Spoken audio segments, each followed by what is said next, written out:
9:35 now here on Delaware. I'm Peter MacArthur. So on certain Thursdays, we invite in Chris Burkhardt from Placer Staffing to talk, well, jobs stuff. Basically, so many people looking for work now.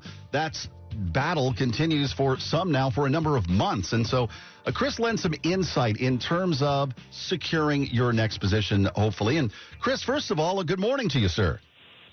Good morning, Peter. How are you today? I'm good, and I hope you are as well. We're going to start with cover letters this time, Chris, which I always agonize, not that I've written one in quite some time, over these because, in a way, I feel that they can be the real foot in the door, very much a first impression of a potential employer finding out a little something about you.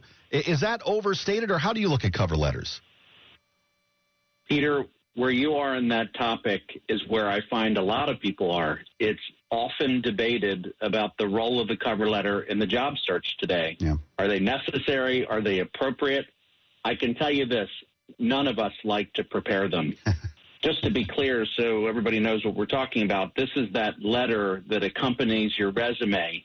And, so if you ask a hiring manager, it's 50-50 split. Some like to see one because it shows personalization. It shows things that might not be on your resume. It's a place to put your character out there and share some other news. But there is some good news. Cover letters are getting less formal, and a really good cover letter addresses some things that I think all of us can identify with. Mm-hmm. Why do you want to work at that company? Why is that job a fit for you? And maybe even why do you want to work for that leader that you know is going to lead you for that job? Now, when you talk less formal, does that mean that you kind of, in terms of your format, it's less formal, or you make it more discussional than you might have in the past? Well, I think that a lot of folks struggle to write letters in general. Yeah. So I think they don't have to be a full page. Got it. It can be a paragraph or two. If you think about the way we all write and consume media today, I think shorter is better, captures the attention. Sometimes it can be harder to write less than to write that whole long letter. But the idea is just to focus on what's most important to you, of why this situation is unique to you. And that's really helpful. And just a tip that I think we use a lot. Most times a cover letter and a resume is forwarded on within an organization. So write it. So perhaps you have a friend in the business that you'd like to work, or a business connection. Write this in such a way that it can be forwarded on to other people. And it is a great way to tell your story when you don't get a chance to do it yourself. Yeah. Why is it, Chris, that it seems like, anyway, the demand for filling jobs doesn't necessarily meet the supply of which jobs are available? Well, and again, I should say that this is just my opinion, but I do study it quite a bit. Right now, although unemployment claims are steady, things are kind of, week to week right now. There's not a lot of really great news or great things happening. There are jobs. It's just slower than it was earlier in the summer. But we're seeing pockets of growth in some industries. If you're in manufacturing or logistics or customer service or e-commerce, you can't find people. Of course, if you're in restaurants and hospitality, there just isn't the demand for those that travel service and things. But here's what I think you're getting at.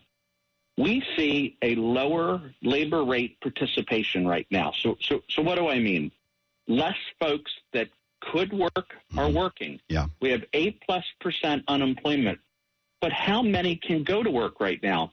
If I have a 6-year-old at home, what do I do? If I'm homeschooling, what do I do? So there's an awful lot of moms and dads and heads of household that are scrambling to find daycare. There's less of it. It's more expensive. And I dare say that's the new shifting problem to solve. Businesses are looking at solving it. Placers is working at solving it. And, of course, families are trying to figure out a solution for this. Yeah, absolutely. Want to make sure we talk about this as we get up against the clock just a little bit this morning here. But some people, as we've talked to, Chris, have been at this now for almost 6 months. And it can be disheartening and discouraging. It can get a person down. And I guess it would be important for maybe some people to realize there is a way to keep some kind of a positive perspective during your job search. Well, my first comment is just some good news. There was a study by the job board site Monster that said most people, 60%, are confident that the job market is getting better and that they expect it to be better by the end of the year. Okay. I think it's good just to get a sense of those kinds of things. Yeah. So that market is stabilizing and optimizing. And I think if folks can show a willingness to explore new roles and an eagerness to learn new skills, there are good jobs for people.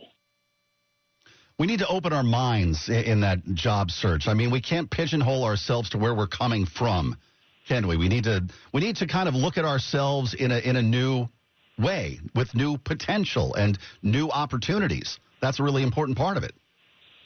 Well, I think and change is hard. Yeah. We all struggle with that point.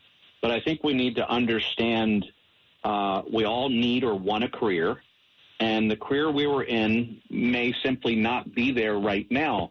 So there is a bit of necessity in this. And, of course, the change does start with someone as an individual, and I do think it's very hard. I find that folks that need to pivot like this find it hard to give their search 100%. They might feel some disappointment about what's happened or frustration about the ups and downs of their search. But, simple advice, give your search 100%. In the old days, that meant put your suit on and look for work 8 to 5. I realize today that that's maybe behind a monitor or a little bit more difficult. You've got to maintain your network and get out regularly in any way you can to let people know that you're looking. And you've got to remain positive as much as you can with this search because, it is getting better just slowly. So my advice would be hang in there and do the work. Chris, if folks want to maybe put some eyes on some of the things we're hearing about and they want to look at what Placer Staffing has to offer, what's the best way? We have an Act of Kindness program right now that anybody needs any help with any part of their job search, things we've talked about like cover letters today. It's www.myplacers.com. There's a form there and the phone number. It's easy, and we'll help you out for nothing. Can't beat that. Chris Burkhardt from Placer Staffing. Chris, as always, thanks so much for your time and your resources. Appreciate it. Thanks, Peter. Have a good Thursday. Yes, you too, sir. 9:44 now.